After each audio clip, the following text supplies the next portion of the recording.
નમસ્કાર, આપ જોઈ રહ્યા છો સ્પાર્ક ટુડે ન્યૂઝ. વડોદરા મહાનગરપાલિકાની વડી કચેરી ખાતે સંકલનની બેઠક મળી, જેમાં મ્યુનિસિપલ કમિશનરે પ્રતિક્રિયા આપી છે.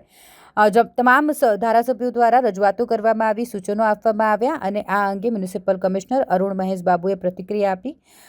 આ બેઠક મ્યુનિસિપલ કમિશનર અરુણ મહેશ બાબુની અધ્યક્ષતામાં મળી હતી, જેમાં ડભોઈના ધારાસભ્ય શૈલેષ મહેતા, સયાજીગંજના ધારાસભ્ય કેયુર રોકડિયા, શહેરવાડીના ધારાસભ્ય મનીષાબેન વકીલ ઉપસ્થિત રહ્યા હતા. વડોદરા મહાનગરપાલિકાના તમામ વિભાગના અધિકારીઓ પણ આ બેઠકમાં હાજર હતા. બેઠકના અંતે મ્યુનિસિપલ કમિશનર અરુણ મહેશ બાબુએ રજૂઆતો બાબતે આગળની કઈ રીતે કાર્યવાહી કરવામાં આવશે તે વિશે માહિતી આપી. એનું ટીમ્સ મોકલીશું અને અમુક જગ્યામાં ઇલીગલ કન્સ્ટ્રક્શન છે તો બિલ્ડિંગ ઇન્સ્પેક્ટર્સને મોકલીને ચેક કરીશું કે આ લીગલ બાંધકામ છે કે કેમ, અથવા ઇલીગલ બાંધકામ થયેલું છે કે કેમ. એ ચેક કરીને જે રિપોર્ટ આવશે એના આધારે આવનારા દિવસોની કાર્યવાહી આગળ કરવામાં આવશે.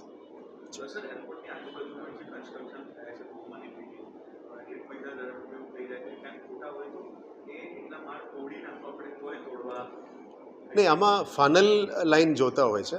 નોર્મલી જે એરક્રાફ્ટનું લેન્ડિંગ અને ટેક ઓફનું જે ફનલ એરિયા કહેવાય, આ જ વિસ્તારમાં જે 20 મીટર અને 200 મીટરનું જે ગાઈડલાઇન છે એ ગાઈડલાઇનના પ્રમાણે ફનલમાં કંઈ આવતું હોય, પોલ્સ હોય, અદરવાઇઝ બિલ્ડિંગ્સ હોય, અથવા એમાં એનઓસી નોર્મલી એરપોર્ટ પણ આપતું નથી અને બિલ્ડિંગ સામે ના કરવું જોઈએ.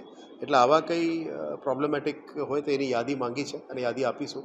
એના પ્રમાણે આવનારા દિવસોમાં જોઈન્ટ વિઝિટ કરીને જે પણ પગલાઓ લેવામાં થશે એમાં જોખમી નહીં પણ તાત્કાલિક એરક્રાફ્ટને એફેક્ટ કરતા એવું કંઈ ઘટના બનતું હોય, આઈ મીન બિલ્ડિંગ્સ હોય, ઇમારતો હોય, અદરવાઇઝ કંઈ પોલ્સ હોય, એ બધું ઉપર અમે કાળજી રાખીને આવનારા દિવસોનું કાર્યવાહી કરવામાં આવશે. બે મહત્વની વાત છે સાહેબ આજની ચર્ચામાં. એક તો ડભોઈના ધારાસભ્ય શૈલેષ જેવી વાત કરી, રજૂઆત કરી, બાયરી આસાન ધારાને લઈને કલેક્ટરને રજૂઆત કરી છે. બીજી વાત એ છે કે આવાસ છે એમાં એક કોમ્પ્યુટર લઘુમતી કોમ્પ્યુટર વધારે હશે પેન્ડિંગ છે તો એનું ધ્યાન રાખવામાં આવે. બીજું મનીષાબેને એવી રજૂઆત કરી, એવું સ્પષ્ટ ઇન્ટરવ્યૂ આપ્યું છે તમે કે એમના વિસ્તારમાં મસ્જિદ ગેરકાયદેસર હોય તો તોડી પાડવા. તો બે વાત છે. ભૂતકાળમાં શહેરમાં એવી સ્થિતિ સર્જાઈ હતી કે જો ગેરકાયદેસર હશે અને જો તોડવામાં આવશે તો વાતાવરણ પણ બગડશે. આ બંનેને આપ કઈ રીતે હેન્ડલ કરો? એકવાર અમે સર્વે કરીશું. પહેલાં આપણે ટીમ્સ મોકલીને ટીપી અને દમણ શાખા તરફથી ટીમ ઇન્સ્પેક્ટ કરશે. ઇન્સ્પેક્શન રિપોર્ટના આધારે અમે આગળનો કાર્યવાહી કરશું.